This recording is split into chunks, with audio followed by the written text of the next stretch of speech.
Well, welcome all to a fun new program here on New Ways of Being podcast. And I'm always on the lookout for guests who can talk about new ways of being, how we can be uh, different and more effective and more alive in the world. And my guest today is definitely uh, I would actually say a superstar in in really understanding that and actually living it herself. So um, my guest is Dr. Jude Currivan. She has done many different things. She, in her bio, she says that she is a cosmologist, planetary healer, futurist, author, and previously one of the most senior businesswomen in the UK and co-founder of Whole World View.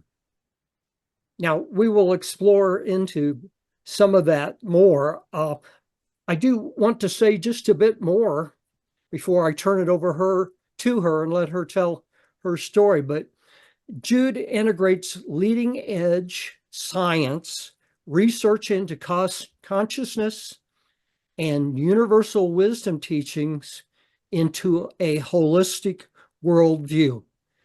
And I think that is so important.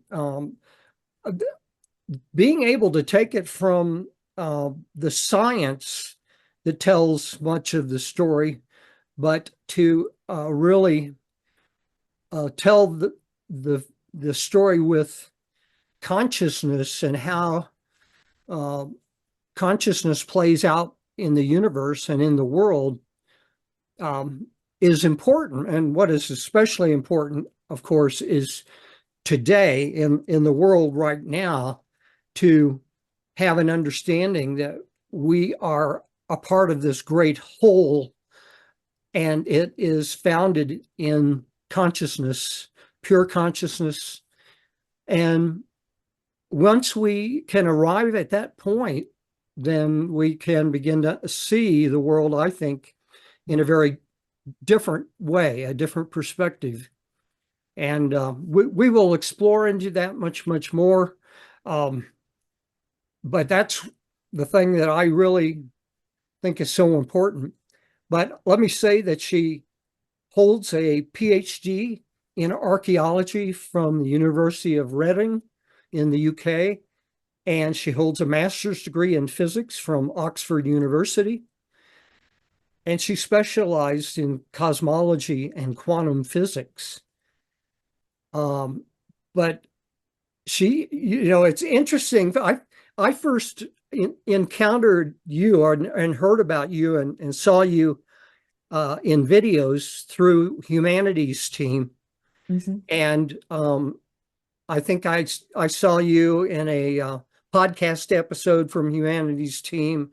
And at another time, you were speaking in a webinar about some of these topics. And, um, you know, you're one of the few people that have the scientific background to really, bring it to a forefront and say, hey, consciousness should not just be dismissed as so many scientists have throughout hundreds of years, but really now we're having the understanding and even the science at a depth in physics um, to really bring it to a forefront and really understand it. So, welcome, Jude. How are you today?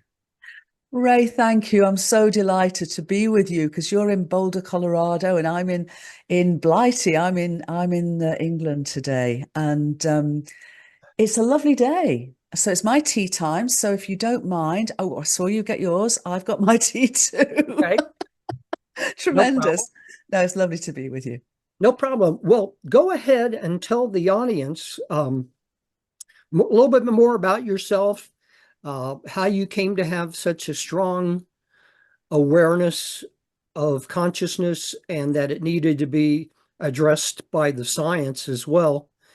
Tell us your story and how that's taken you through your career, and then tell us what you're doing today. Well, I sometimes describe it. First of all, thank you. I sometimes describe my journey as a very scenic route because it's taken me across the world. It's taken me into many different realms. It's taken me into many, many different fields of experience and research and study and curiosity. My middle name is why, I think, because that was my favorite word when I was a child. Why? So I've been following the breadcrumbs of those why questions literally all my life. I was born in what's known generally as the Midlands of England, which is towards the north, and I grew up in a mining community. My dad and my grandfather were both coal miners. Wow. So I grew up in a very modest but very loving community, but hardly scientific. Oh. But for me, my journey in a way began when I was around 4 years old. And I began to have experiences that I describe as supernormal. In other words, not paranormal or supernatural, but supernormal. So I was able to pick up on people's thoughts. I was having precognitive dreams that then played out. I was having out-of-body experiences. I was seeing auras around folks. All of those experiences. So I was, and also having communications with non-physical, discarnate intelligences and sentiences. So for me, I was walking between worlds from that very young age, and that's been an ongoing, experiential, lived way of being and doing in the world all my life. And I'm incredibly grateful for those earliest experiences, Ray, because I was always therefore aware that the nature of reality was much, much more than what we see in our physical world. Beautiful, beautiful that it is. So that began a journey that took in science, because I wanted to understand how what I was experiencing was being explained by science. And it wasn't.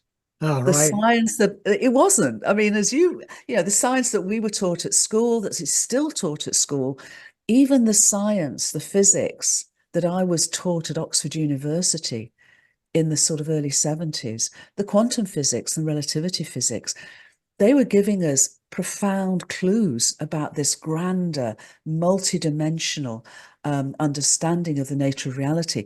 But that deeper understanding had been pushed to the side since the very early 20th century. And the focus had been far more on the technologies that could come forward. So in a way, it was wonderful because we're looking out further and further into space and further back into time, of course. We were looking tinier and tinier and tinier. But the discoveries were not being translated into a deeper questioning about the nature of reality.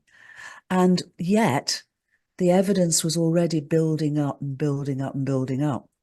So I was fascinated by science, and it gave me a language, and it also gave me a real fascination with continuing that journey of science and see where science was going to take us, as well as my own discoveries, but also what was resonating with my experiences were the ancient writings, was the ancient wisdom of Greece and geometers of ancient China and the Tao and the I Ching. But more than any of them, perhaps, was the Vedic tradition of ancient Right. India. Right. And so for me, that ancient and universal wisdom teachings have really, I in them, I could feel an awareness of what I was also experiencing, and that deeper understanding of the nature of reality, and an understanding that's told us for thousands of years that mind and consciousness aren't something we have. They're literally what we and the whole world are. So those were the sort of the threads that co-wove and have co-woven all my life. And oh, by the way, I then went into corporate life, and then I went and did other things. So it has been a scenic route, but those were always my way showers. They were always what my life felt it was about, to try and understand the nature of reality at its deepest and grandest way that I could in this lifetime. Wow. Yes. Well, thank you. That's uh, kind of just the highlight there, I know, of your story because um, uh, but it's very unusual because I think of all the guests that I've interviewed over the last 4+ years, um, a number have had interesting spiritual experiences as at a very young age, like yourself.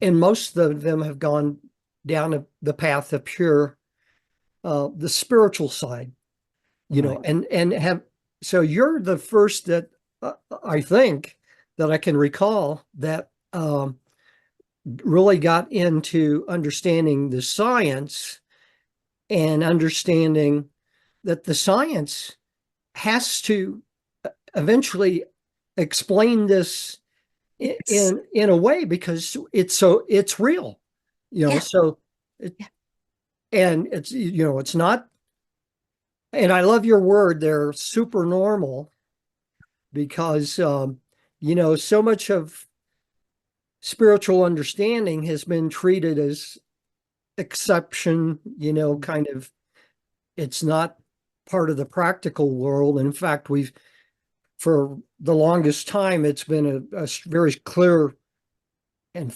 hard division between the practical world and the spiritual world. And whereas once you really begin to understand the holistic nature of the universe and life, mm, um, you can no longer see that as two separate things. It's all one, right? exactly, exactly. And of course, the ancients, I mean, universal wisdom teachings, in my experience, tend to have a different emphases. I mean, some are very indigenous teachings, for example, very shamanic, the way of the heart, the way of that experience of a web of life of which we're all a part. Seers throughout history, and I'm sure before history or her story, were sort of mystics, revelatory, and understanding it from that perspective. And there are traditions that are with sages, which is the way of the mind to try and understand this. And of course, for those traditions, it was sacred science because they were experiencing, they were perceiving reality in the way that you're just describing, in this holistic way, this multidimensional holistic way. And they were seeking a science, a way of understanding and explaining the how of it. And Mhm. that involves things like sacred geometry, because we're now realizing that, the ancient Greeks talked of God being a geometer because they were realizing that everything is in relationship to everything else. And that's innately geometric. And leading edge science is now understanding this. But instead of the idealized geometries of the ancient Greeks, the triangles and the dodecahedrons and the icosahedrons and all of those, we're now discovering what's called fractal geometry. Mhm. In its extreme is those idealized shapes, but in its natural form are things like the outlines of clouds or river systems, Right. but nonetheless they're fractal in the sense that they are innately relational, geometrically relational. So these patterns throughout our entire universe scale up and scale down from the tiniest to the whole. So the ancient wisdom in many ways now is being reappreciated with the leading edge of science now converging with it, but also extending it, going beyond it from, as I say, idealized geometries to fractals. And we now understand, as the ancients did not, that our universe isn't just a living, unitive entity. It also has and embodies an evolutionary impulse. And I think this is what's so key now, because in realizing that, we can realize that we are, we have evolutionary purpose innately flowing through us. Yeah, I'm glad you just said what you did about evolutionary impulse. And I know that's a very serious focus of yours now. And it's reflected in your latest book.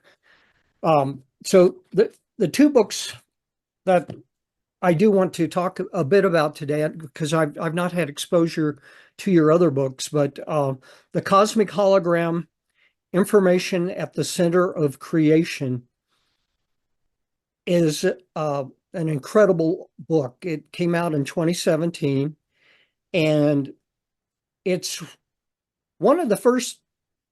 I've been an avid student of understanding how the universe works as well as I could for quite a while. I, unlike you, I didn't start at a very early age with some unusual events and insights. Mine came much later. I was not spiritual for a long time, and I suddenly got a wake-up call from the universe saying I got to dig into this a bit. But of all the books that I've read, this book really clicked so strongly with me in terms of understanding. You know, let me back up just a moment. So I arrived back in the mid 90s or late 90s with an understanding that would have been called the um, perennial philosophy, if you've heard that term, right? I have And indeed. it like the Vedic, uh, amazing the things that those people learned thousands of years ago and came to understand that the universe is holistic, that there is consciousness, and that consciousness is primary, and everything unfolds from that. And they go into all the different principles, etc. But in my studies, I was having to kind of piece together different elements of it and trying to make a sense of it. But I did come from that perspective. I arrived at, it has to be holistic. Consciousness must be primary. Anything else, when you really dive into it, doesn't make sense, right? Yeah, So absolutely. that's what this book really gets into in some depth. And it's one of those books I couldn't put it down, and I kept saying, "Aha, yes, yes." So, but um, and you have a fantastic, not just a really good writing style, but I would say that you are a synthesist. You know how to bring together many different um, elements of the science and of the uh, of wisdom that has come down through many centuries and millennia, and to put it all together. So you do that very well in here, and it makes it very readable and very enjoyable. Um, and I wanted to mention one thing you said right early in the book. Well, actually, you mentioned several times Indra's net, Mhm. which I'm sure many listeners of the show uh, are familiar with that term as being some students of spirituality. But and so I ran into that some time ago, and then you talk about how the cosmic hologram is really given scientists even a new understanding of how this web of the physical universe and consciousness all tie together. So yes, tell us a little bit about that kind of understanding. Be happy to. Well, as you say, Ray, I mean, The Cosmic Hologram was the first book of a trilogy. I've written other books before that, but this was the first book of the trilogy to really bring the best evidence across all scales of existence. And as you say, many different fields of research together in a synthesis and say, now what's this showing us?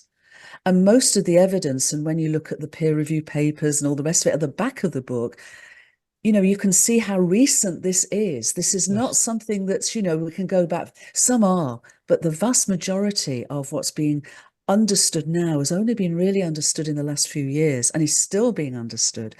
So it's an emergent story. It's a work in progress, but the direction of travel is really clear.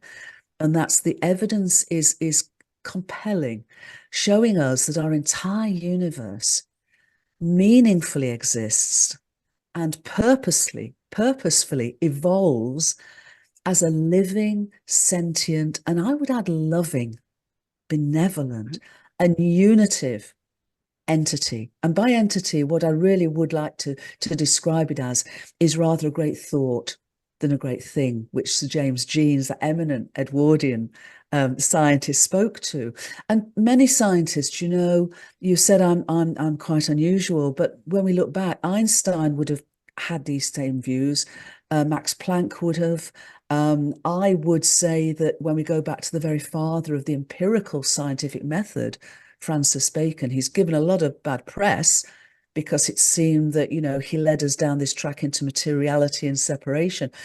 But if you read his original treatise in Latin, I would suggest, and Baconian scholars very much suggest, that what he was trying to do was to lead the way forward from the medieval superstitious environment that he lived in, realizing that the church at the time was not allowing any exploration, further exploration of our universe, of the nature of our physical universe. And so what he was seeking to do, it seems to me, was to use the science to finally almost return to a homecoming of a realization of this holism.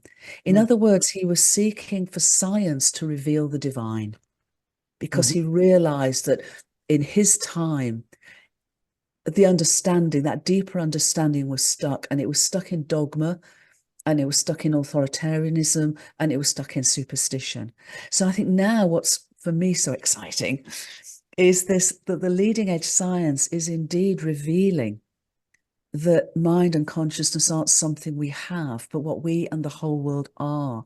So our universe is the appearance of our universe.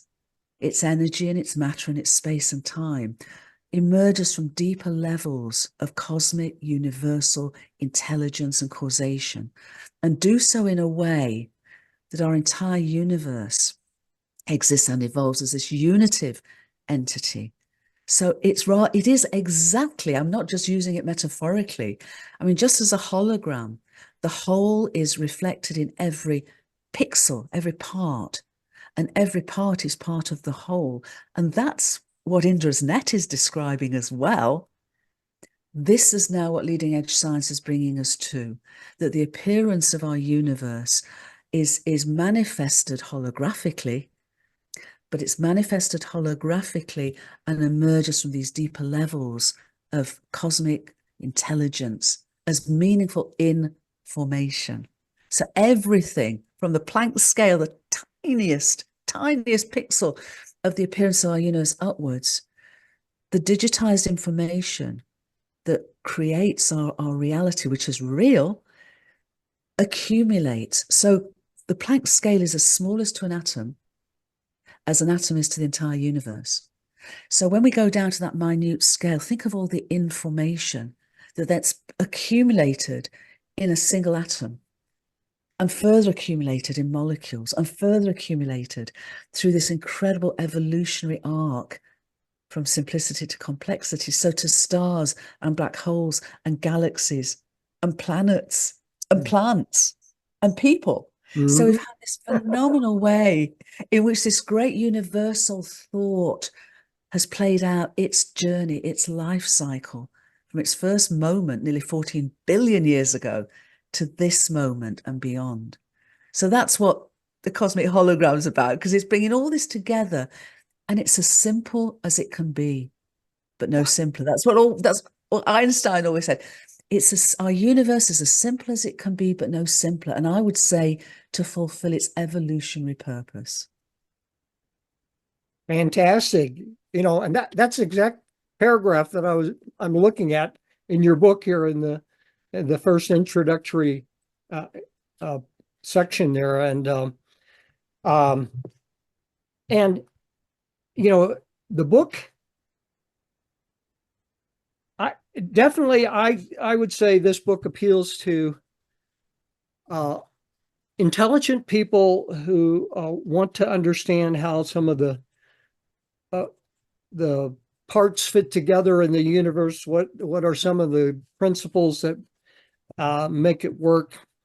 Um, it is, you know, parts of it you could say are technical, but I've and I have a technical background, so I can relate directly to it. But I think anyone who is interested in learning more about uh, you know, what makes the universe tick, etc., from a maybe a different perspective than some of the others that have been available in the past.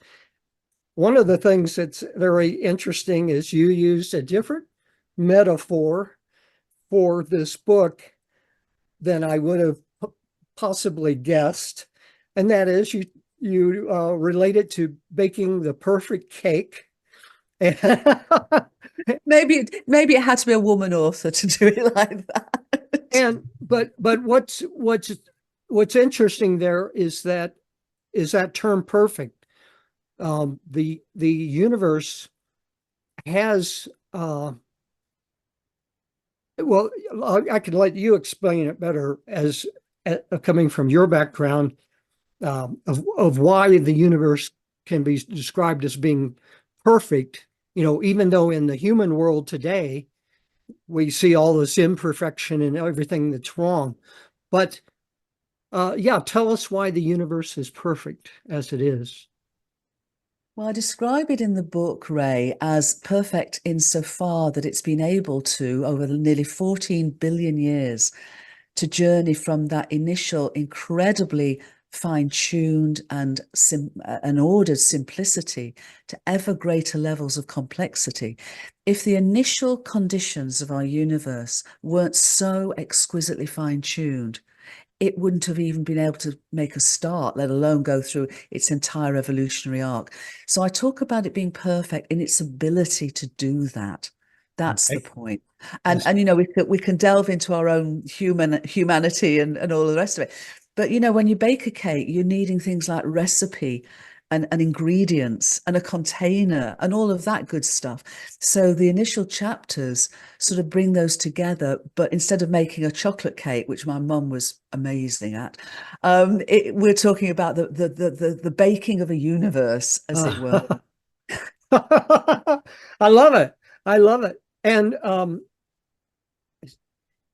you know, I'm going to jump ahead here because otherwise we're going to run out of time. There's so much we could talk about, but kind of going ahead a bit towards uh, the latter half of the book, you start getting into some of the aspects that really relate to us Mhm. personally and individually and certainly collectively in so many different ways.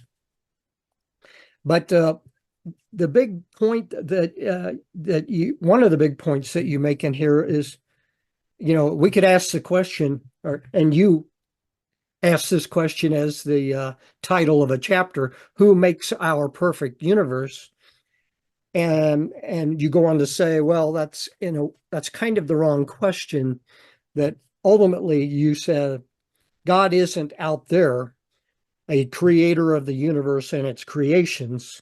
Instead, the greatest breakthrough we may make as human beings in the 21st century is to recognize that we and everything that we call reality in all dimensions and realms of existence are God, our or whatever term we choose for the infinity of cosmic mind, and that we are microcosmic co-creators of its ineffable reality.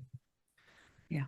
And that's one of the things that I find to be fundamental, that the more that we can understand your statement there, that we are God or expressions of God, that we are participants in God, um, the better. And but it's such a foreign concept. And so Mm. you've shown in the book that there's science behind it now that we can truly understand, and that can help physicists understand this, where in the past they, you know, couldn't really even talk about um, that as a possibility, except yeah, you mentioned some quantum physicists that did make very notable quotes, but that is so important, that I, statement. I think it's fundamental, isn't it? It's fundamental to who we really are. And I think, that the science, the mainstream science has been a cosmology of materialism and separation, essentially, Yes. despite all the clues that quantum physics and relativity physics have given us. But what's happening now is the evidence is mounting up so hugely. All of the cosmological models are pointing to the holographic principle. In other words, that the manifestation of what we experience as space-time is actually a projection from what the boundary of space-time is, and therefore is not the sort of 3 dimensions of space and 4 of time that we experience it as. It doesn't mean it's not real. It just means that all the evidence is showing that the appearance is not that deeper understanding of the nature of reality itself. We're also discovering that it is the meaningful information, which essentially is cosmic and universal intelligence and consciousness, that creates the appearance of everything from atoms to the whole universe. And again, it's the evidence that's grounding us in this. But what it's also shown, which I think is really vital, Ray, is that instead of perceiving, therefore, a universe of separation, it's showing that we are inseparable. We are each unique, but we are inseparable from each other, from our beloved planetary home, from our entire universe. And when we change our perspective of that, it's literally turning the old paradigm on its head. And it's not just a revolution in science, it's a revolution in who we know that we are, or who we perceive ourselves to be. And it is bringing us into this realization, it's inviting us to Right. this realization that we are these microcosmic co-creators of our universe's reality. The ancients would have said, we're all sparks of the great flame, we're all droplets of the great ocean.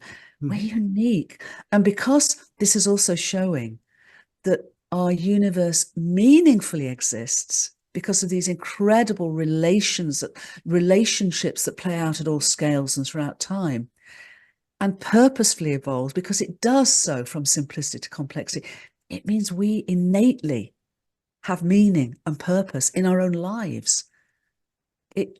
For me, this has the potential to change, transform everything, and in that transformation to heal the trauma that we embody through this Yes. journey we've had of separation. And I'm not blaming or shaming that. Right. There's a lot of reasons why I feel it's been Right. the appropriate journey till now, but it's not sustainable any longer.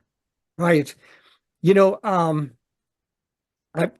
I'm right at the moment. I'm drawing a blank on exactly where I've seen it. Well, it might have been on YouTube or uh, somewhere, but I've seen some statements like, and I know now this is proliferating enough that it's not just you and the title of your book, The Cosmic Hologram. Others physicists are Mhm. talking about it as well. Sure. But I've seen the statement, scientists are concluding that the universe is this cosmic hologram, and therefore, and then the next thing they say, and then everything must be an illusion. Um, No. what I always chuckle whenever I see that, because it's totally based in a materialistic view. Yes. It doesn't understand everything that's behind it, and so I understand that. I guess my view would be, um, I have come to understand God and the quantum field as energy arising out of consciousness. And but when you describe the cosmic hologram, and people always have the model of a hologram with a laser proje projecting through the hologram, which produces the holographic image, which is just a projected image. It's not real. But here we have what I would call this God energy projecting the real world, the real universe. It is creating reality because that's the way we experience it. Exactly. Yes. And so I always have to chuckle at that. It does take a leap. You have to understand some of what's behind it before you can say it makes sense. I think you do. And I would also suggest that it helps if you've experienced something that is beyond the sort of the apparent, just the physical. So if you've had an experience, a spiritual experience, if you've had, but I would say as simple as just trusting your intuition, because the old paradigm of materialism separation has no place for synchronicities, intuition. It actually has no place for love. It has no place for any of these. This now has naturally all the breadth and the expansion of cosmic reality, a cosmic reality of consciousness that is innately loving. We're at home here. We belong here. We belong here. And when you're right, when it's separation that's illusory, not reality.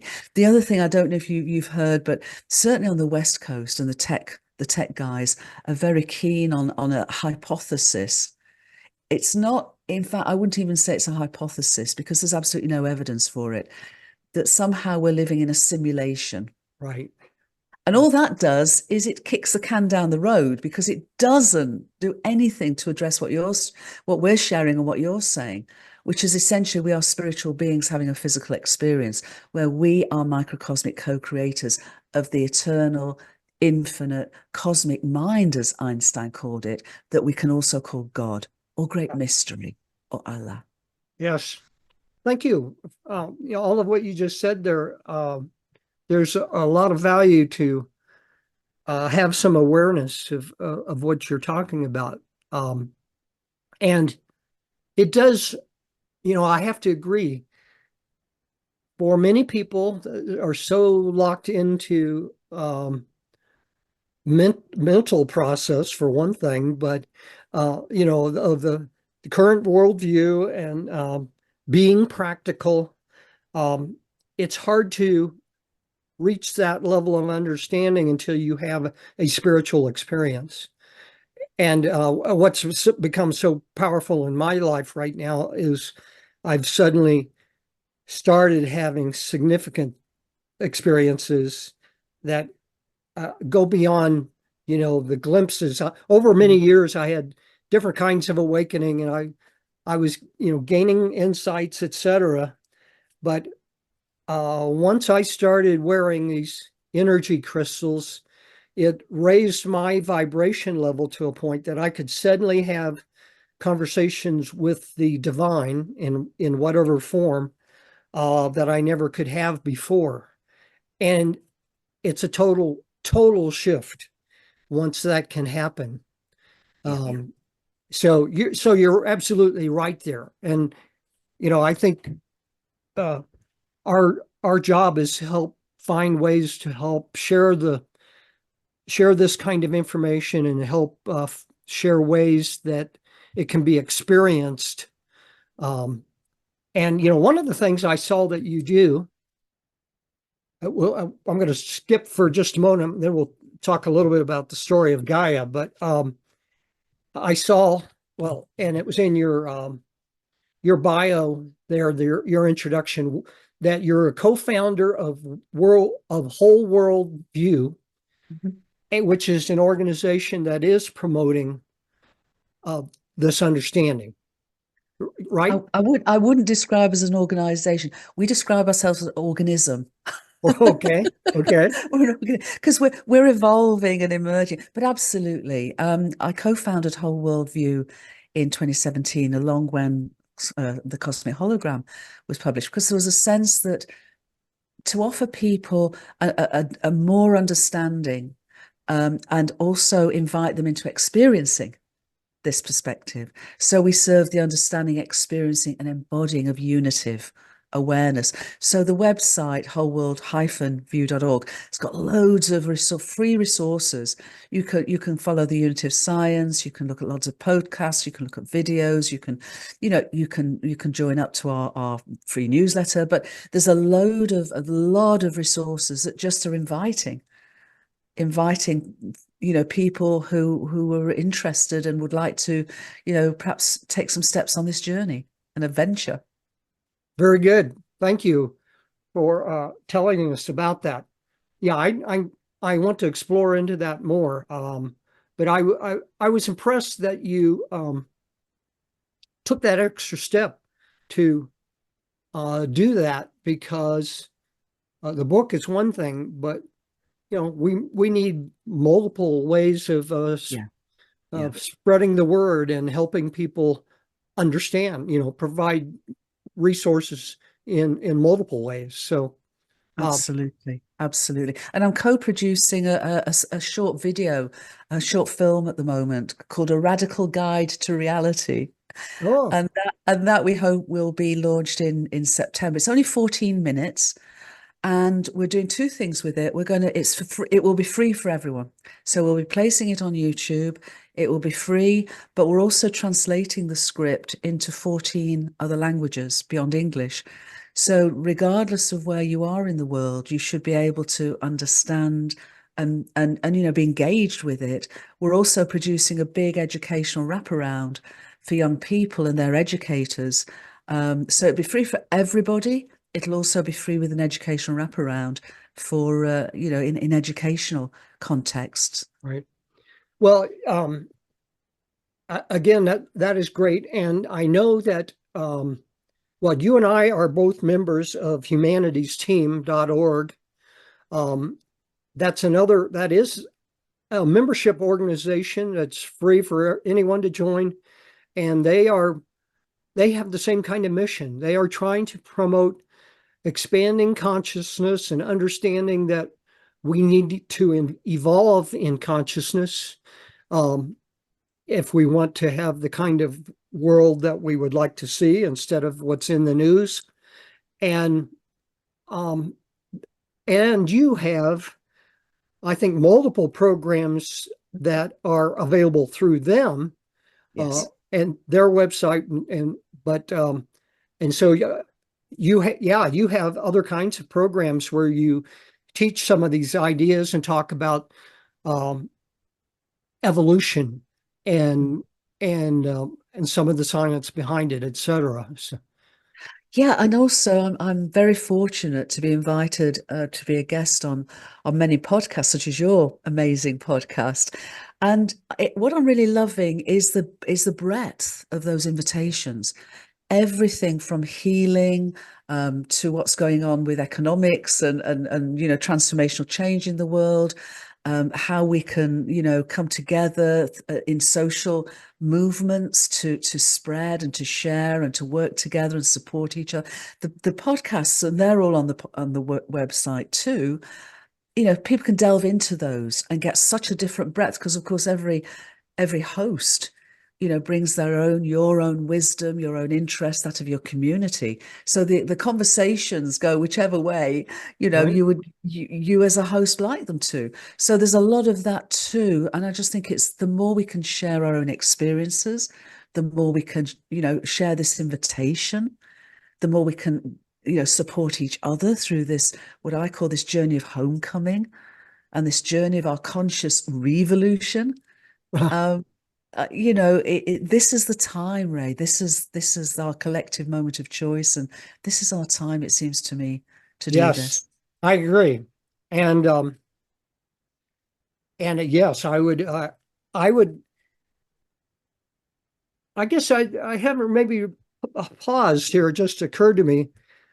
I talk about I recognize that many people who are interested in spirituality, um, and and maybe even are still fairly new to spirituality, but they are looking for uh, different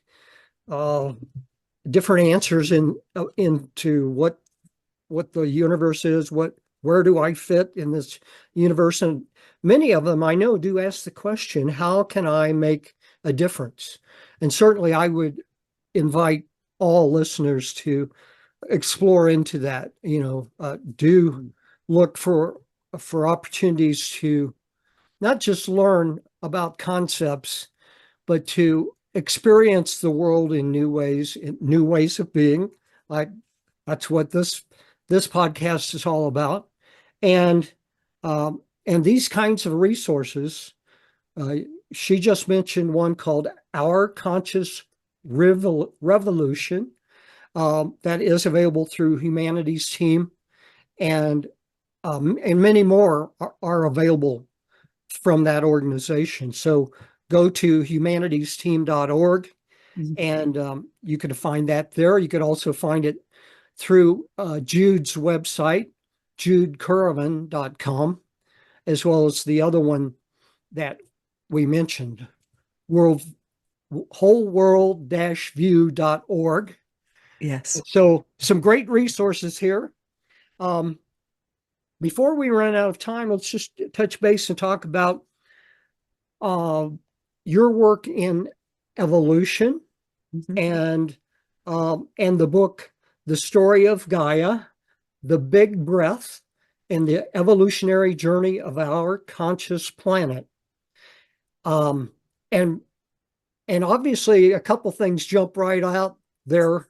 You talk about Gaia, Yes. um, that that view of Earth as being conscious, um, and you talk about the big breath as Mhm. opposed to the big bang. Some good stuff. I think these are important kinds of ideas. I would summarize your book by saying, well, you do a fantastic job of, for someone who wants to kind of understand the story of how Earth and humanity has evolved out of nothingness, into this universe that we're part of and this planet that we're part of. Um, you tell it, you tell the story, but in a very interesting way. I like the way you did this. You took the perspective of Gaia and tell the story from Gaia's point of view. Um, so it's not just you talking about what you know about, but again, your synthesis of bringing together so much information, scientific and otherwise, um, that tells the story. And it is somewhat technical. You talk quite a bit about science, what science has learned Mhm. in many different fields, and you bring it together though with the synthesis of to help it make sense. And then because there's a flow to it, there's an evolution to it, and at the introduction to each chapter, you have what you call the attunement. It's kind of your uh, perspective on what that chapter is about, but from a very Mhm. intuitive perspective, and uh, depth of feeling. And so it really helps. Again, it's super readable. I recommend this to everyone. But yeah, tell us a little bit about the book. Thank you, Ray. I'm so glad that, the story of Gaia resonates with you. And you said something about feeling, because for me, the cosmic hologram, I was guided this many years ago that I'd write a trilogy. And the first book in the trilogy would be called The Cosmic Hologram. This is over 20 years ago. And this first book Wow. would be about understanding the nature of our universe as reality. The second book would be the story of Gaia, and it would be about experiencing our heart-based experiencing of our relationship with our beloved planetary home and understanding that evolutionary story of our whole universe. So when you said about sometimes people asking you, what can I do? A couple of things come immediately to mind and heart. The first is that when I speak of the big breath rather than the big bang, we're all taught at school, our universe began as a big bang. Right. We know it wasn't big, we know it was tiny, but that term was used quite derogatively. But a bang implies chaos.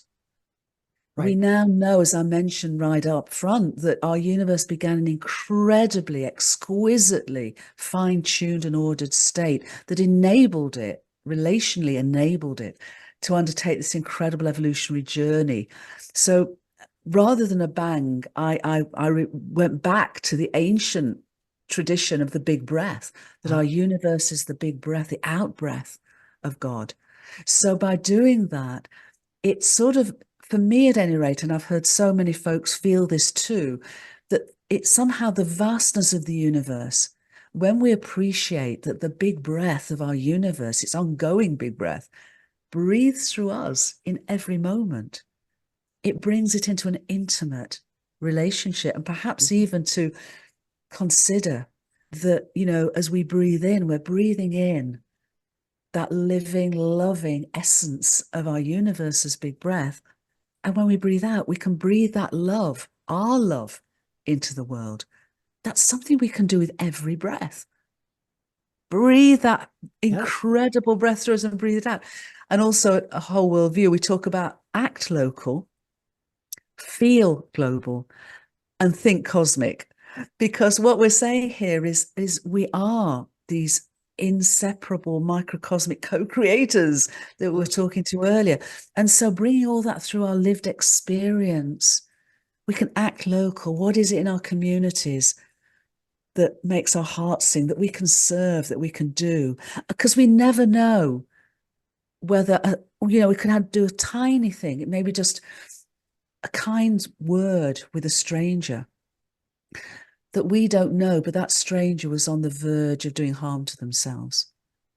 And hearing a kind word somehow just tips the balance to deciding no and offering some hope. A loving word, a kind action. So act local, feel global, because our planetary home, Gaia, not only is sentient, but we can heal our relationship with her if perhaps we can view ourselves as Gaians, Yes. we can we're Gaians, we're part Gaians. of her sentience. And then think cosmic, so we realize that we're all part of this living, loving, evolutionary, unitive, sentient universe. Everything changes. Thank you so much, Jude. That was a very powerful short statement that you made there that really summarizes, I, in a way, both of those books in a very short statement. And what you said is so important. So thank you so much from being here today and talking about everything we've talked about. Yeah, we're out of time, so I'd like to bring it to close. Any final words you'd like to say? I mean, that was a very good conclusion, but Well, yes, perhaps. I mean, you mentioned really early on just the challenges of these times. And indeed, we are going through turbulent times. But it seems to me that the turbulence is really, if we really, pull down into it, is a dis-ease. We have a dis-ease of separation. And so all the behaviors that are playing out of conflicts, of inequalities, of injustices, of exploitations, they really are natural behaviors from a worldview of separation. But what we're saying is we now have the ability, we now have the evidence, we now have the opportunity to remember the wholeness of our world and its wonder and its beauty. When we do that, we can heal that dis-ease because we can know that we're inseparable, that we belong, that we belong. And when we do that, we naturally behave differently. So I would suggest that in doing this and inviting folks into this journey and this adventure, to choose love, to choose love. Absolutely. Choose love. Well, this has been wonderful. And I would love to keep going, but it's time to end this program. And I would say, as I always do, have a great day and a great life.